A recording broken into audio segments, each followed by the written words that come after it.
पेडोंगी भारतीय सैन्यासाठी अविरत कष्ट उपसणाऱ्या, आपल्या जीवाची पर्वा न करता स्वामीनिष्ठेने शत्रू राष्ट्राच्या गोळ्यांचा वर्षावातही आपल्या पोस्टवर रिपोर्टिंग करणाऱ्या एका स्त्रीलिंगी खेचराची ही गोष्ट. तिच्या पराक्रमाची नोंद गिनीज बुक ऑफ वर्ल्ड रेकॉर्डमध्ये झाली आहे. अशा पेडोंगी या भारतीय सैन्यातील खेचराने दिनांक 25 मार्च रोजी अखेरचा श्वास घेतला. बऱ्याच लोकांना माहीत नाही की सरहद्दीवर भारतीय सेनेचा एक मजबूत कणा खेचर असतात. ते सैन्यासाठी मालवाहतूक करतात. पेडोंगी नाव वाचून आपण बुचकळ्यात पडू. पेडोंगी हे नाव एका स्त्रीलिंगी खेचराचं आहे. सीमेवर जिथं वाहतुकीची साधने म्हणजेच रोड नसतात, रेल्वे लाईन नसते, तिथे सैन्याला दारुगोळा, उपजीविकेची सर्व साधने, इंधन इत्यादी वाहतुकीची कामं खेचरं करतात.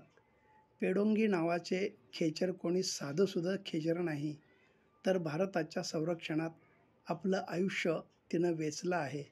जेव्हा दळणवळणाची साधने सुकर नव्हती, तेव्हा भारतीय सेनेत 6,000 पेक्षा जास्त खेचरं काम करत होती. भारताची सरहद्द उत्तरेत हिमालयाच्या उंच शिखरांनी वेढलेली आहे. समुद्रसपाटीपासून उंच 17,000 फुटांपर्यंत उंच शिखरांवर भारतीय सैनिक डोळ्यात तेल घालून भारताच्या सरहद्दीची रक्षा करत असतात. भारतीय सेनेच्या अनेक पोस्ट अशा ठिकाणी आहेत, ज्या ठिकाणी कोणतंच वाहन आजही जाऊ शकत नाही. तिकडं स्वतःचा जीव वाचवणं हीच मोठी कसरत असते. अशा भागात दारुगोळा, रसद आणि इंधन अशा गोष्टी वाहून नेणं किती कठीण असेल याची आपण कल्पना करू शकत नाही. पेडोंगी हे तिचं सैनिकी मस्टरवरील नाव, मात्र खरं नाव होतं हुप. तिचा स्टाफ नंबर होता 15,328.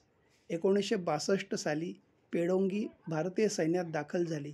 त्या काळात आधुनिक संपर्क प्रणाली आणि प्रगत अशी वाहनं नसताना भारतीय सैन्याची सगळी भिस्त खेचरांवर अवलंबून होती.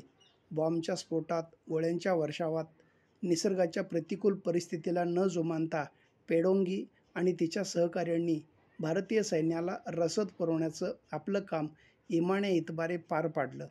1971 साल उजाडलं. भारत-पाकिस्तान युद्ध सुरू झालं. भारतीय सेनेला रसद पुरवताना पेडोंगीला पाकिस्तानी सैन्याने पकडलं आणि आपल्या पोस्टवर तिला बंदी बनवून तिला पाकिस्तानी सैन्याला मदत करण्यासाठी जुंपलं. कोण सांगतं प्राण्यांना भावना नसतात? भारताच्या सरहद्दीवर रक्षणासाठी आपला जीव धोक्यात टाकणारी पेडोंगी संधी मिळताच पाकिस्तानी सैन्याला गुंगारा देऊन आपल्या पाठीवर असणाऱ्या मीडियम मशीनगन आणि 2 बॉक्स गोळ्यांसकट निसटली. आपल्या जीवाची पर्वा न करता गोळ्यांच्या वर्षावात जवळपास 25 किलोमीटरचं अंतर कापून 25 किलोमीटर अंतर 17,000 फुटांवर पाठीवर एक मशीनगन आणि 2 बॉक्स गोळ्यांचं वजन घेऊन धावणं, तेही शत्रूच्या प्रदेशात, काय असेल याचा आपण विचारही करू शकत नाही. भारतीय हद्दीत प्रवेश करून भारतीय पोस्टवर आपली तिनं हजेरी नोंदवली. तिचा प्रामाणिकपणा आणि आपल्या देशासाठी असलेल्या प्रेमाला बघून भारताच्या त्या पोस्टवरील बटालियन कमांडरने आपल्यावर असणाऱ्या ऑफिसरना पेडोंगीच्या पराक्रमाची दखल घेण्याची शिफारस केली. 1987ला पेडोंगी भारतीय सेनेच्या 853 AT कंपनी ASC मध्ये काम करत होती. त्या काळात 29 वर्षांची असणारी पेडोंगी सर्वात वयोवृद्ध खेचर होती. पण त्या वयातही आपल्या पाठीवर जवळजवळ 17,000 फूट उंचीवरून सामान वाहून नेत होती. युनिटचे commanding officer major Chunilal Sharma यांना पेडोंगीच्या पराक्रमाची नोंद घेताना तिला सामान वाहण्यापासून मुक्त केलं. तिची ऑफिशियल नियुक्ती 53 AT कंपनीची देवदूत म्हणून केली.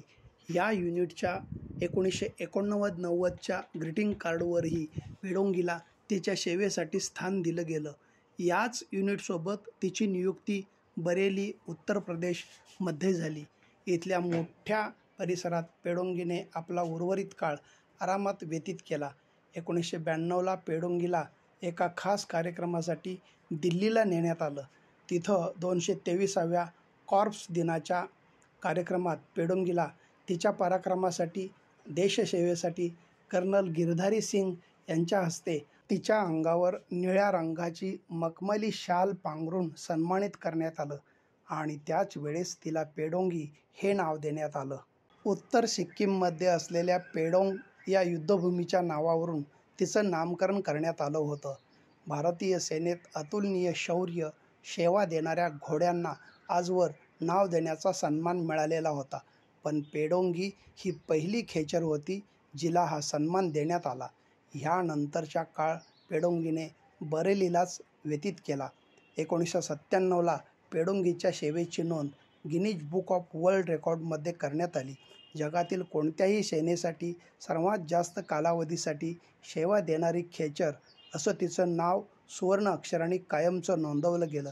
25 मार्च 1998ला पेडोंगीने अतिशय समाधानाने अखेरचा श्वास घेतला आणि भारतीय सेनेतील खेचरांच्या सेवेतील एका युगाचा अंत झाला. असं म्हणतात की खेचराला एकदा रस्ता दाखवला की पुढच्या संपूर्ण आयुष्यात तो तुम्हाला रस्ता दाखवेल. पेडोंगीचा पराक्रम अभूतपूर्व असा होता. आपला शत्रू कोण, मित्र कोण हे ओळखत संपूर्ण आयुष्य तिनं 17,000 फुटांवर भारतीय सरहद्दीची रक्षा करणाऱ्या सैनिकांसाठी वेचलं. ही पण एक प्रकारची देशभक्तीच आहे. कोणी म्हणेल की पेडोंगीला रस्ता माहीत होता म्हणून परत आली. पण मग एकटी तीच का परत आली? तिच्यासोबत इतर पकडलेली खेचरं आली नाहीत, पण ती जीवावर उदार होऊन परत आली. पेडोंगीला आज जाऊन अनेक वर्षांचा कालावधी झाला, पण आपलं जीवन भारतासाठी समर्पित करणारी पेडोंगी भारतीयांच्या मनात आजही उपेक्षित आहे. ही एक खंत आहे. तिचा भीमपराक्रम, देशभक्ती आणि कार्य हे शब्दांपलीकडचं आहे. देशासाठी आपलं आयुष्य वेचणाऱ्या पेडोंगीला सॅल्यूट.